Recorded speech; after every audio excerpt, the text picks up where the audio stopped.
Welcome to The Unlikely Executive, the podcast for leaders who never expected to end up in charge, but are determined to do it well. I'm Barbra Carlisle, executive coach to founders, CEOs, and purpose-led leaders who want clarity, confidence, and a team that thrives. Each episode, I dive into real conversations with leaders who've navigated pressures and big decisions so that you can lead with courage, honesty, and impact. Let's get into it. Today is a reflection on how I've got here. I've been in business now for 4 years as Glee Coaching after a period of being made redundant from a global construction firm. I just want to sit there for a minute because being made redundant is never a choice. We can choose to go into the redundancy pool at times, but 90% of the times redundancy is done to us. And when things are done to us, we feel that we're not in control. And while we might accept the situation, it can take time to come out of that and feel the benefits. I definitely benefited from being made redundant. I have got my own business. I've met so many new people in the local community in the Liverpool City region where I'm based. And I have pushed myself in terms of developing marketing, developing a business that works for me, my family, and for my clients and my community. I've got time back that I didn't have when I was in the corporate world. And the other thing I have now that I didn't have is a sense of identity. I'd got consumed. I wouldn't say I'd got institutionalized by the workplace, but that was my world. That was the lens with which I looked out of.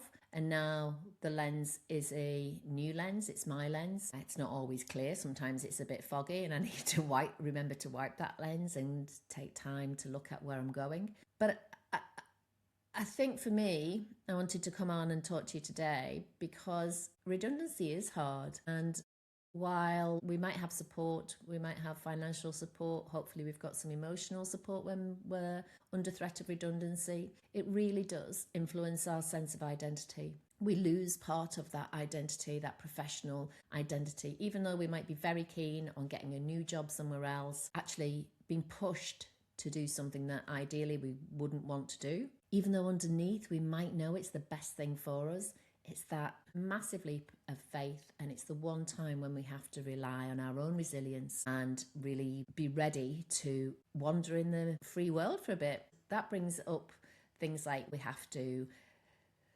know how to describe ourselves, because if you think about redundancy is taking away part of our sense of self. I wouldn't say a purpose, but actually, our purpose as a person in that particular point in time. Some of the things I would suggest we do when we're made redundant or going through the redundancy process is to get help. If it's offered, take it. If it's not offered, ask for it.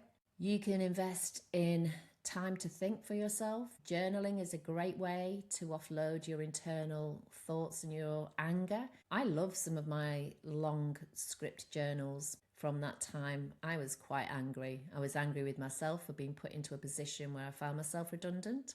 I was angry with others, and I was angry with my family who were just being too nice all the time. And journaling really did help me. I think we can do things like going for walks. Oh, it sounds so trite, doesn't it? You've been made redundant, go for a walk. But trust me, walking and listening to music or not can really be cathartic and help you think for yourself. One of the big challenges with redundancy is that we don't think for ourselves. We just think, got to get another job, got to move on.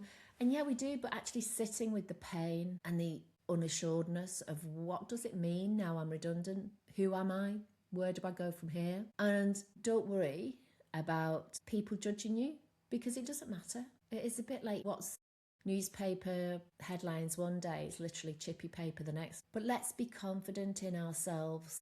You've got where you've got, I've got where I've got, through commitment, through belief, through aligning our values and a brilliant work ethic. So let's keep that, hold it. And another piece of advice I would give you if you're going through redundancy, and I know it sounds a bit luxurious, but don't just jump into the next job. Don't jump into a job that you know is not really aligned with your values. Another thing about redundancy is it's an opportunity to think about what your values are. What would your ideal job description look like if you were going to have a job that was just designed for you, the perfect job, And I know some of you will be thinking, but my last job was my perfect job.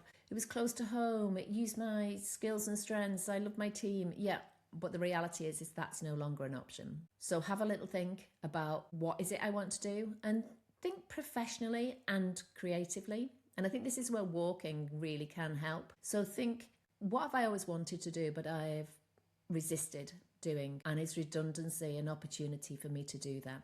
And I would say coaches can be brilliant aids to you. They're not going to give you the solutions, but they will definitely help you think things through for yourself and push you and challenge you in a non-judgmental and co-collaborative way.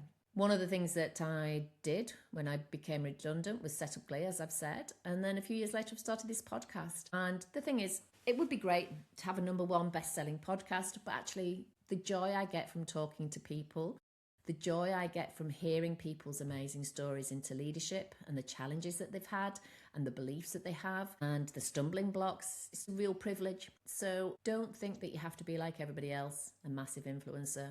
Just go out and do what you enjoy doing. So I'm Barbara, and do get in touch with me if you are feeling unsure as to what your next step is, if you feel unsure about how to support others around you, if you feel that there's more in you that you haven't quite given yet, but you would like to unlock, then drop me a note. I'll see you next time on The Unlikely Executive. Do like, share, follow, and tell your friends. Thanks for listening to The Unlikely Executive.